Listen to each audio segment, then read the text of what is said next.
جو لکھنے کی طرف میرا آنا ہے سب سے پہلے کہ میں پڑھنے کا شوقین تھا. پڑھتے رہنا تو پھر وہ ظاہری بات ہے آئیڈیاز کلک کرنا شروع ہو جاتے ہیں مائنڈ میں. گھر میں بھی اس طرح یعنی کہ ادب کے متعلق ڈسکشن ہوتی رہتی ہے. جس کو اللہ پاک نے اس طرف لانا ہوتا ہے نا اس کو آئیڈیاز سے نوازتا ہے. پھر میں نے قلم اٹھا لیا تو میں نے اس طرح لکھنا شروع کر دیا. وہ اب اکٹھا ہونا شروع ہو گیا. تو جس طرح میں نے پبلش کیا تو بڑا اچھا آگے سے حوصلہ افزائی ہوئی. میں نے زیادہ اس چیز کو ایکسپیرینس کیا اپنے دوست احباب میں اور یعنی کہ لائف میں کہ نا ہر شخص مکمل چاہتا ہے, ہر چیز کو مکمل چاہتا ہے. وہ چاہتا ہے کہ میرے پاس ہر چیز ہو, حسن بھی ہو, دولت بھی ہو, شہرت بھی ہو. اس کیس میں نا وہ نامکمل رہ جاتا ہے.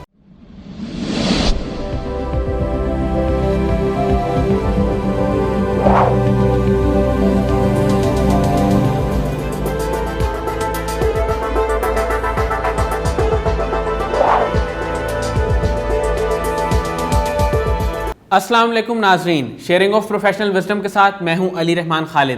آج جو مہمان ہمارے ساتھ موجود ہیں وہ ایک مصنف ہیں اور ایک بہت ہی بہترین کتاب انہوں نے لکھی جو یہ آپ دیکھ سکتے ہیں, مکمل کی تلاش. اس میں موٹیویشنل افسانے لکھے ہیں. جی ہاں, یہ آپ نے لفظ پہلی دفعہ سنا ہوگا کہ موٹیویشنل افسانے. انہوں نے اس میں بہت زیادہ موٹیویشنل افسانے لکھے ہیں اور صوفیزم کی بھی بہت ساری اصطلاحات کو اپنی اس کتاب میں شامل کیا ہے. جیسے صاحب حال کے بارے میں انہوں نے بتایا ہے کہ جو صاحب حال ہوتا ہے اس کا صاحب مستقبل سے اور صاحب ماضی سے ایک رابطہ ہوتا ہے, اور وہ رابطہ کس طرح سے ہوتا ہے یہ بڑی ایک انٹرسٹنگ سٹوری اس میں ہے. جو لوگ اس کتاب کو خریدنا چاہتے ہیں وہ دیے گئے نمبر پہ بھی رابطہ کر سکتے ہیں.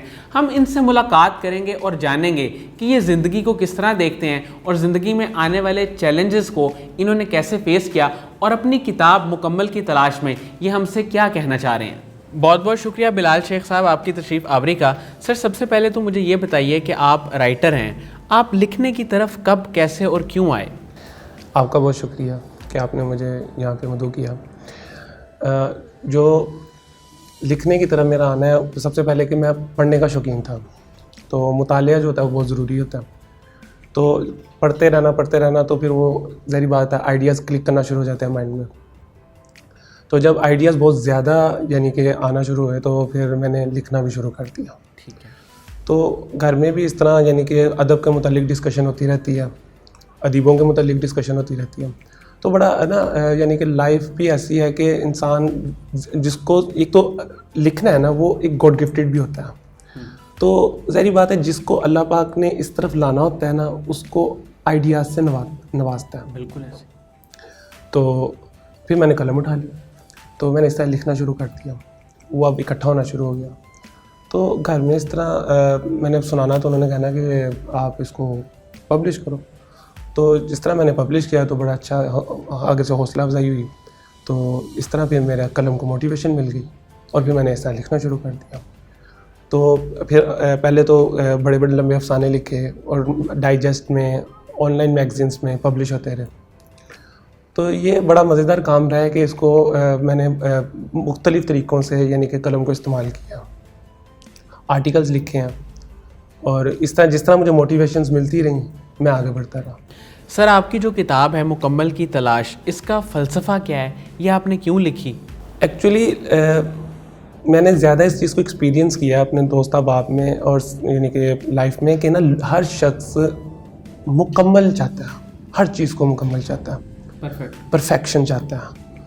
وہ چاہتا ہے کہ میرے پاس ہر چیز ہو, حسن بھی ہو, دولت بھی ہو, شہرت بھی ہو, مال بھی ہو, جمال بھی ہو, جلال بھی ہو. تو اس کیس میں نا وہ نامکمل رہ جاتا ہے اور وہ کئی جو اس کی جو یعنی کہ ٹریک ہوتا ہے وہ اپنے ٹریک سے بھی ہٹ جاتا ہے. تو یہ کتاب جو ہے نا ایسے افسانوں کا مجموعہ ہے مکمل کی تلاش, جو کہ اس چیز کو یعنی کہ ہر چیز کو ڈیفائن کر رہی ہے کہ آپ کہیں نہ کہیں کمی کا شکار رہ جاتے ہیں اور اس کو اتنا یعنی کہ صرف اب اس میں ایک افسانہ ہے کہ کامیابی سے ملاقات. ٹھیک ہے. اب وہ جو کامیابی سے ملنے کے لیے پہاڑ چڑھتا ہے اور پہاڑ پہ پہنچتا ہے, تو جب وہ کامیابی سے ملتا ہے تو کامیابی کو سند دیتی ہے کہ اب آپ کامیاب ہو گئے ہو.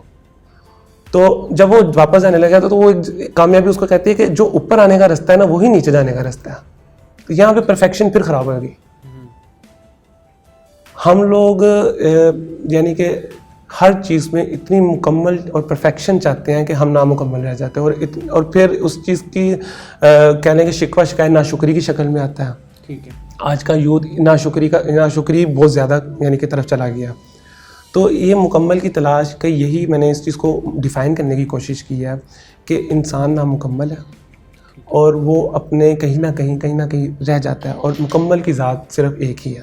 سر آپ نے اس میں کئی موضوعات پہ لکھا ہے. جو صاحب حال کی اصطلاح آپ نے استعمال کیا ہے, کیا یہ وہی صوفیزم کی طرف اشارہ کرتی ہے جو ہم بچپن سے سنتے ہیں کہ فلاں شخص صاحب حال ہے, یا آپ نے کچھ اور طرح سے اس کو بیان کیا؟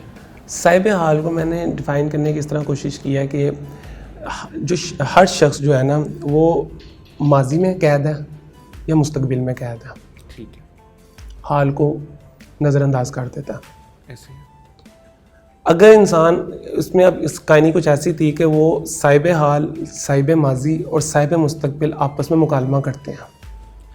صاحب حال صاحب ماضی سے دوستی کرنا چاہتا ہے. صاحب ماضی کہتا ہے کہ میں تو ماضی ہوں, میرا تو ماضی بڑا خراب ہے, تو میں تو تم سے دوستی نہیں کر سکتا, میں تو بد نصیب ہوں.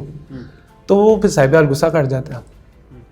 تو وہ پھر کہتا ہے کہ تم تو ایسی ماضی میں ہی رہو گے. پھر ایسا صاحب حال جو ہے نا صاحب مستقبل سے ملاقات کرتا ہے. وہ کہتا ہے مجھے تو ہر وقت مستقبل کی پرواہ ہے, میں تو تم سے دوستی نہیں کر سکتا, میں تو یعنی کہ میں تو فکر میں رہتا ہوں. تو تم اگر مجھے یہ خوف ہے کہ تم مجھے کل کو دھوکہ نہ دے دو, تو میں تو تم سے دوستی نہیں کر سکتا. صاحب حال دونوں سے کہہ دیتا ہے کہ اچھا یار تم لوگ تو اس طرح ہی گزار دو کہ زندگی, تم لوگوں کی تو زندگی ایسی ہی رہے گی, افسوس ہی رہے گا. تو وہ خوش قسمت سے دوستی کر لیتا ہے. صحیح ہو گیا.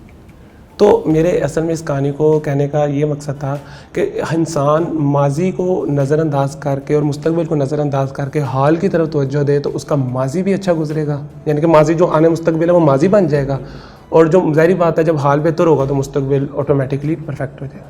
تو یہ جتنے بھی بڑے یعنی کہ صوفیزم میں کہہ لیں یا درویش کہہ لیں یا استاد کہہ لیں یا جتنے بڑے ادیب ہیں یا کامیاب لوگ ہیں, وہ صاحب حال ہی ہیں. ٹھیک ہو گیا. تو واصف علی واضح صاحب فرماتے ہیں کہ صاحب حال کی نگاہ صاحب حال بنا دیتی ہے. اچھا مجھے یہ بتائیے گا کہ آپ نے بھی اپنی زندگی میں مشکل وقت دیکھا ہوگا. جو ہماری یوتھ ہے وہ جب کسی چیلنج سے گزرتی ہے, مشکل وقت سے گزرتی ہے, آپ انہیں وہاں پہ کیا ایڈوائس کریں گے, کیا گائیڈ لائن دیں گے؟ یہ بہت اچھا سوال ہے آپ کا کہ جب وہ مشکل وقت سے گزرتی ہے, مشکل وقت اور اچھا وقت دونوں نصیب ہے. ٹھیک ہے. مکمل کی تلاش میں بھی یہی بات بتانے کی کوشش کی ہے کہ سدا انسان کی زندگی اچھے وقت میں نہیں گزرتی, کیونکہ اللہ پاک کا نظام ہے نا, مشکل وقت اور برا وقت, اچھا وقت, بہت اچھا وقت اور بہت برا وقت. اللہ پاک نے سلسلہ بنایا, اللہ پاک کا نظام کچھ ایسا ہے کہ اس میں ذرا برابر بھی رد و بدل نہیں انسان کر سکتا.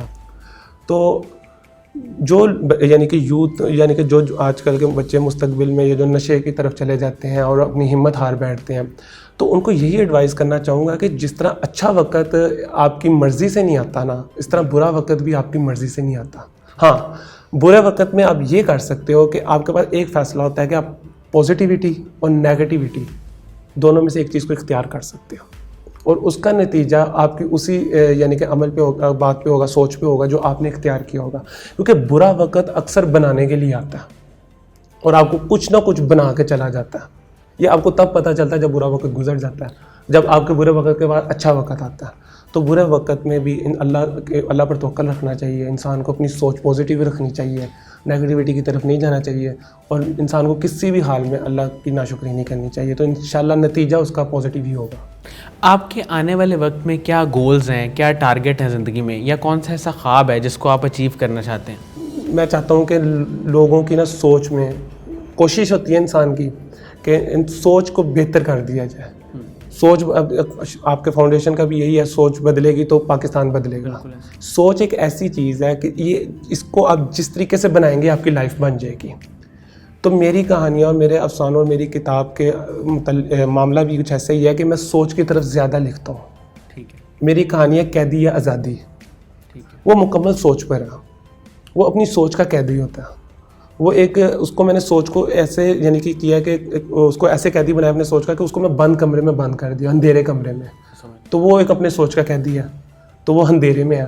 تو جب وہ آزاد ہوتا ہے تو کھلے چلا جاتا ہے, باہر چلا جاتا ہے, تو وہ آزادی محسوس کرتا ہے. تو وہ ایک شخص آگے بتاتا ہے کہ وہ تمہارا اندھیرا تھا سوچ کا, وہ تمہارا حصہ تھا جس میں تم نے ایسی غلط سوچ پال رکھی تھی جس سے تم آگے نہیں بڑھ سکے تھے. یہ تمہاری آزاد زندگی ہے, آزاد سوچ ہے. تو سوچ کے متعلق میں کہوں گا کہ سوچ کے اوپر میرا ہے کہ فوکس کہ میں سوچ کے اوپر کام کروں گا.